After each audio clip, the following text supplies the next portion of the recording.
আসসালামু আলাইকুম, আপনাকে স্বাগতম প্রমিস রেসিপিতে। আজকে আবারও একটা রেসিপি নিয়ে হাজির হয়েছে আপনাদের সামনে। আজকের রেসিপি লাচ্ছি। লাচ্ছিটা গরমের দিনে খুব উপকারী একটা ড্রিঙ্ক। এই গরমে ঠান্ডা কার না প্রিয়? যদি লাচ্ছি হয় তাহলে তো জমেই গেল।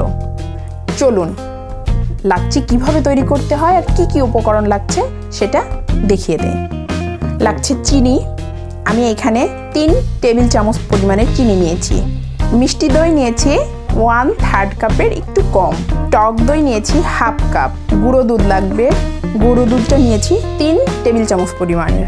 আর আইস লাগবে। তাহলে এগুলো সব একটা ব্লেন্ডারের জাগে নিয়ে নেই। টক দইটা দিয়ে দিলাম, এইবারে মিষ্টি দইটা দিয়ে দিচ্ছি, এবারে চিনিটা দিয়ে দিচ্ছি, গুঁড়ো দুধটা দিয়ে দিলাম, লাগছে পানি। পানিটা 1 কাপের কম দিয়ে দিচ্ছি, আইস দিয়ে দিচ্ছি। এবার এটা ব্লেন্ড করে নিব খুব সহজেই। তাহলে এবার আপনাদের পরিবেশন করে দেখায়।